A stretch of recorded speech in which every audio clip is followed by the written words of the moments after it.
Hello বন্ধুরা, আশা করি সবাই ভালো আছেন। তো ইন্ডিয়ান ভিসা সম্পর্কে কিছু তথ্য আপনাদের মাঝে শেয়ার করব, যেগুলোর মাধ্যমে আমরা নিজেরাই নিজের ক্ষতি করছি। ইন্ডিয়ান ভিসা অফিস যদিও খোলার চেষ্টা করছিল, সেগুলো কিন্তু আস্তে আস্তে দেরিতে হওয়ার সম্ভাবনা আছে।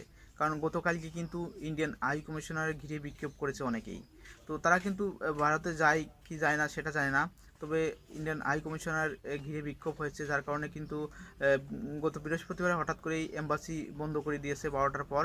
সেই সাথে কিছু সংবাদ মাধ্যমে এসেছে একটা মহিলা যে ইন্ডিয়ান এম্বাসি হঠাৎ করে বন্ধ দিয়ে তাদের পাসপোর্ট ডেলিভারি না দিয়ে একটা আন্দোলন মতন করছে।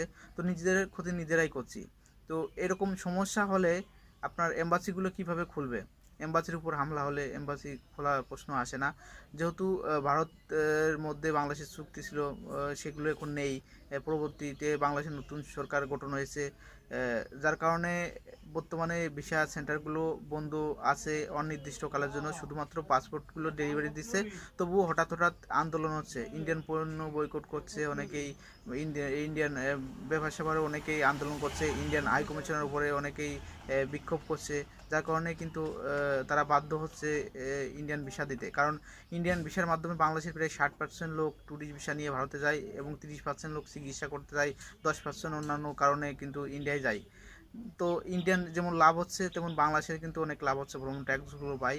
তো যে যার কারণে ইন্ডিয়া চাইছিল যে বাংলাদেশের সাথে ভিসার সম্পর্ক বা বাংলাদেশের সাথে ইন্ডিয়ানের একটা ভালো সম্পর্ক হোক, বা বৈঠকও করেছে কিন্তু গতকালকে। তারপরেও কিন্তু ক্রমে ক্রমে এরকম বিক্ষোভ হচ্ছে হাই কমিশনার অফিস ঘিরে, বা অনেকেই সংবাদ মাধ্যমে আসছে ইন্ডিয়ান ব্যাপারে বলছে। বন্যার যে পানি ছেড়েছে সেগুলো নিয়েও কথাবার্তা হচ্ছে।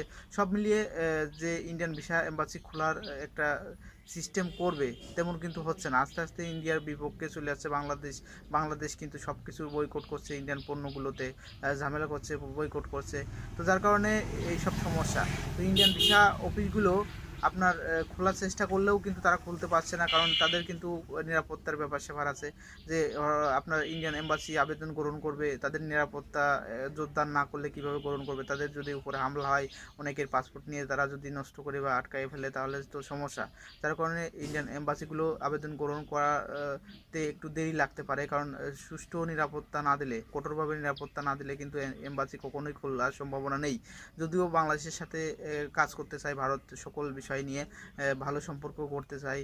তো তারপরেও কিন্তু যে হারে মানুষ কোথায় কোথায় আন্দোলন হচ্ছে ইন্ডিয়ান এম্বাসি ঘিরে, বা অন্যান্য ব্যাপারেও কিন্তু আন্দোলন হচ্ছে। যার কারণে তাদের নিরাপত্তা একটা যে হীনতা, সেটা নিয়েও ভুক্তভোগী হতে পারে, বা ভাবছে নিরাপত্তা কেমন দেবে কি না দেবে, যদি হামলা হয় তাহলে তো সমস্যা, ক্ষয়ক্ষতি অনেক হবে। তো যার কারণে কিন্তু এটা আছে একটা বৈদেশিক এম্বাসি, যার কারণে নিরাপত্তা তাদের কঠোর না দিলে কিন্তু তারা এম্বাসিতে কাজ করতে পারবে না। তো যেমন 12টার পর ভিসা অফিস বন্ধ হয়ে গেছিলো বৃহস্পতিবার। তো সামনে রবিবারে খুলবে কি না খুলবে এটা এখনও নির্দিষ্ট না। মোবাইলে এসএমএসের মাধ্যমে জানিয়ে দেওয়া হবে, তারা বন্ধ কোথাও বলা হয়নি। তো রবিবারের দিন হয়তো পাসপোর্ট সীমিত পরিসরে অন্যান্য জায়গায় ডেলিভারি দিতে পারে। তো আবেদন গ্রহণ করার ব্যাপারে কিন্তু তারা এখনও কোনো সিদ্ধান্ত গ্রহণ করেনি, কারণ তাদের নিরাপত্তা না দিলে কিন্তু তারা কখনোই আবেদন গ্রহণ করবে না। যতই লাভ হোক আর লোকসান হোক সেটা বড় কথা না, তাদের নিরাপত্তা দরকার। বর্তমানে ইন্ডিয়ান এম্বাসিগুলোতে নিরাপত্তাহীনতায় ভুগছে। হঠাৎ করে আন্দোলন হচ্ছে, হঠাৎ করে আক্রমণ হতে পারে, যার কারণে তারা কিন্তু এখন নতুন করে পাসপোর্ট জমা নেবে না। তো আমরা চাই খুব দ্রুতই বাংলাদেশের সাথে ভারতের একটা সম্পর্ক ভালোভাবে গড়ুক। গতকালকে ডক্টর ইউনূস কিন্তু ভারতের হাইকমিশনের সাথে বৈঠক করেছে, সেই সব ব্যাপারেও কথাবার্তা হয়েছে। তো আশা করছি কতদিনের মধ্যে এই সমস্যার সমাধান হবে সেটা কিন্তু বলা যায় না। 2-3 মাস লাগতে পারে আবেদন নতুন করে গ্রহণ করার জন্য, 2-3 মাসও লাগতে পারে। তো যাই হোক, আমরা অনেকেই ইন্ডিয়ান পণ্য বয়কট করছি, অনেক আন্দোলন করছি, হাই কমিশনের উপর আক্রমণ করছি। সমস্যা আছে, বাংলাদেশে কিন্তু ইন্ডিয়ানের ব্যাপারে অনেক আন্দোলন চলছে, যার কারণে এই সমস্যাগুলো হচ্ছে।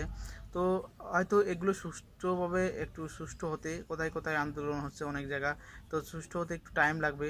তো ভিসা ক্ষেত্রেও কিন্তু অনেক টাইম লাগবে। তবে বাংলাদেশের সাথে ভারতের সম্পর্ক না করলে অনেক অসুবিধা আছে, বাংলাদেশের যেমন ভারতেরও অনেক অসুবিধা আছে।